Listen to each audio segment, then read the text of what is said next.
Welcome to CareTalk, America's home for incisive debate about healthcare business and policy. I'm David Williams, president of Health Business Group. And I'm John Driscoll, the CEO of CareCentrix. David, Health 2021, when will it end? How many more of these do we have to do? It ends, I think it goes straight till next year. I see it's going to be in Las Vegas. So count your blessings, John, you're in Boston. Well, we've got one of our most esteemed guests yet, David. Do you want to introduce our guest? Because you're the only one who can figure out that long title. I wrote the title down. I thought I was trying to make it into an acronym, but it didn't really spell out right. So this is Dr.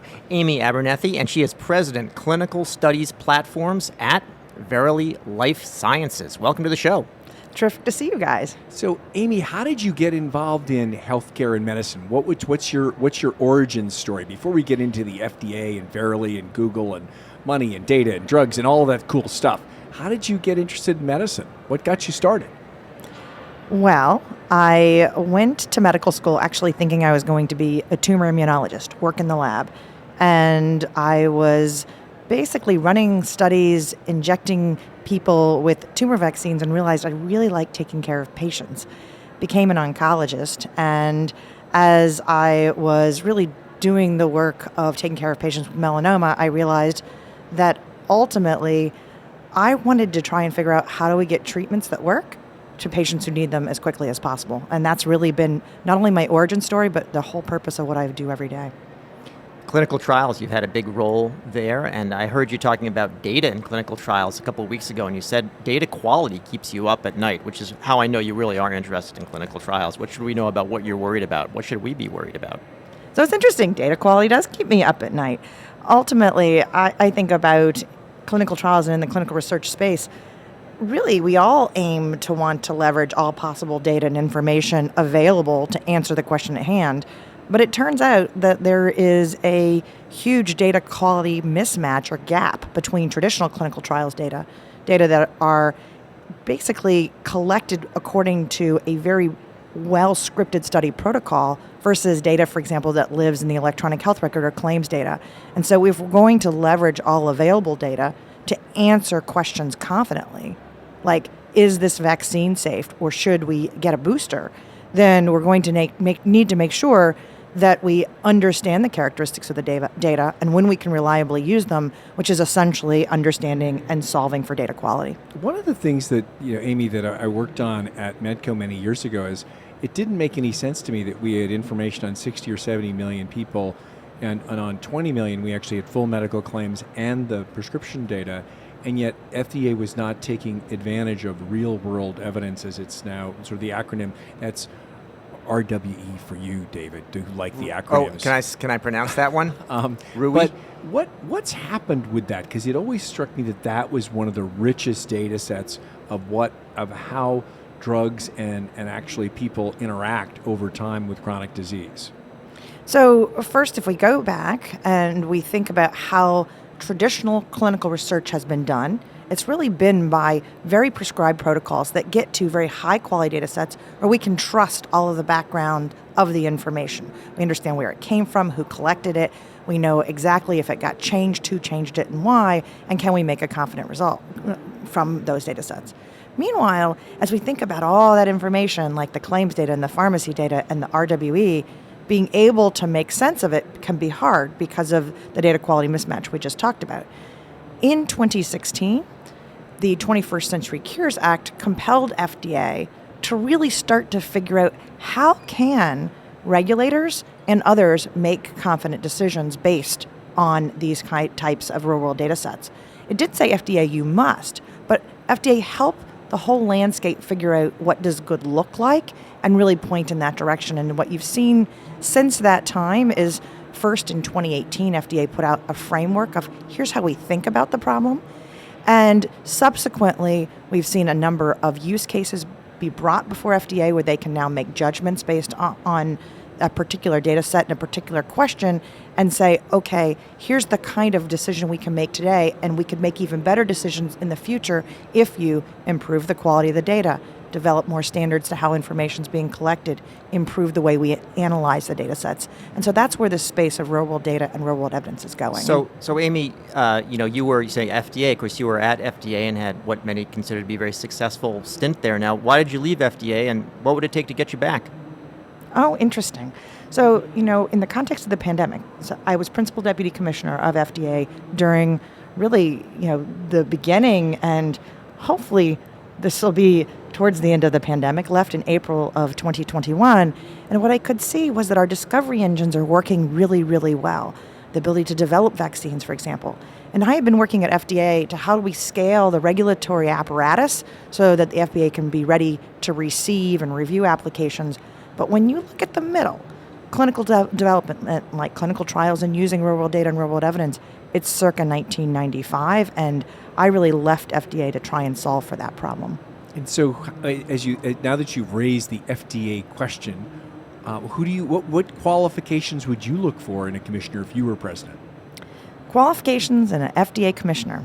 I think the first thing I would want, especially right now in the pandemic and late in the cycle, is a person who could hit the ground running and make sure they know how to do the job of being commissioner and also have the confidence of 18,000 FDA employees and Congress. The second is I would want a person who understands what it means to develop drugs and devices and how we can do that thoughtfully and confidently. And then the third thing I would be looking for is a person who understands that the FDA's task is to be a science-based public health agency, so that person needs to understand science and public health.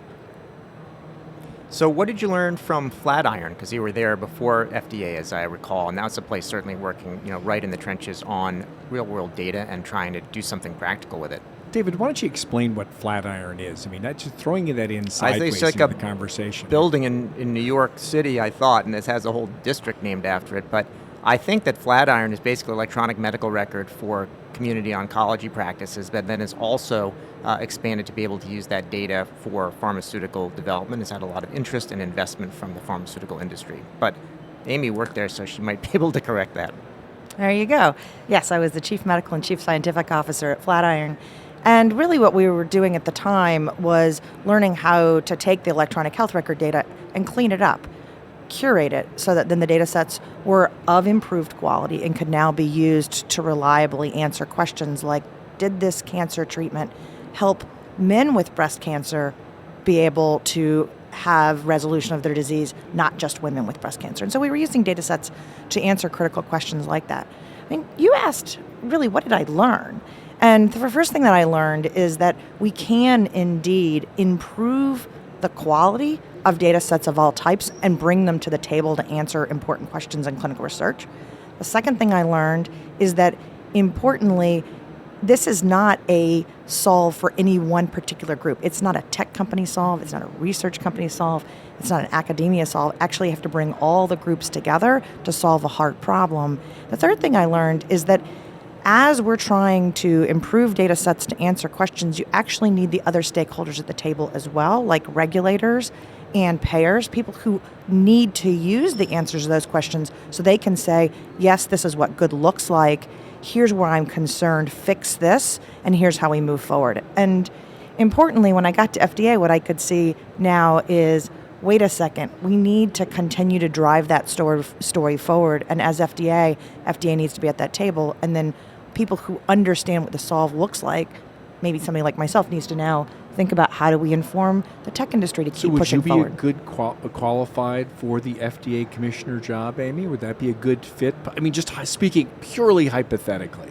So, first of all, serving for our country is really, I think, something that all of us should do if we have the opportunity in life. And I will always serve as asked. I have, certainly a background that I think I can bring to FDA. I also think I can serve FDA in other ways as well by being a good steward outside of FDA too. So you were talking about bringing the different stakeholders together, and there has been more discussion I've heard lately about the healthcare ecosystem, particularly as it relates to data. Is the ecosystem evolving in such a way that you think you will eventually be able to sleep better at nights with data quality being richer and better? A huge and hearty yes. So I really do believe that first we can measure data quality, we can understand the characteristics of data, and because we can measure it, then we're going to be able to systematically improve it. On the 30th of September, FDA put out a draft guidance that describes how they think about real-world data from the electronic health record, and also what are the quality characteristics they're looking for. So they've given a blueprint for describing data quality. And now we can use, for example, sensors in our watch or better data curation through a combination of machine learning and in-person abstraction to clean up data sets. And we can also think about how do we combine real-world data sets with clinical trial data sets to constantly improve the quality. So does all of that shrink the amount of time that it takes to actually develop a drug that's effective and potentially lower the price of drugs? Because these whether it's CAR Ts or a lot of these curative therapies that are based on biologics are going to be titanically expensive if we don't find a way to reduce their costs. Even John might not be able to afford the deductible on that one. Copay. I think we do three things. So first, I think we do make the process of conducting clinical research and getting to the answers that we need more efficient. So we shorten the clinical development time. That's number one. Number two is I think not only do we make it more efficient, but we bring some of the costs out of the system by improving data quality and our ability to use all available information. But three, we actually also equip ourselves with the ability to continue to evaluate medical products across the entire life cycle of the medical product. And that means that we can not only make confident decisions up front, but to continue to hone where a drug should be potentially prescribed, better understanding of what populations, personalization. And that actually happens as we continue to use a drug or device across time, and I think we can solve for that too. The whole phase 4 real-world evidence. So you think that what's been promised for 20 years is actually we're on the cusp of being able to crack it? If I have anything to do with this, I am going to push that story forward and get to a yes. Well, that sounds like a great place to wrap things up with Dr. Amy Abernethy, President, Clinical Studies Platforms at Verily Life Sciences, and many other things in the past and possibly in the future. I'm David Williams, President of Health Business Group. And I'm John Driscoll, the CEO of CareCentrix. Thanks for listening, and please subscribe. And thank you so much, Amy, for joining us. Good luck with your public and your private career.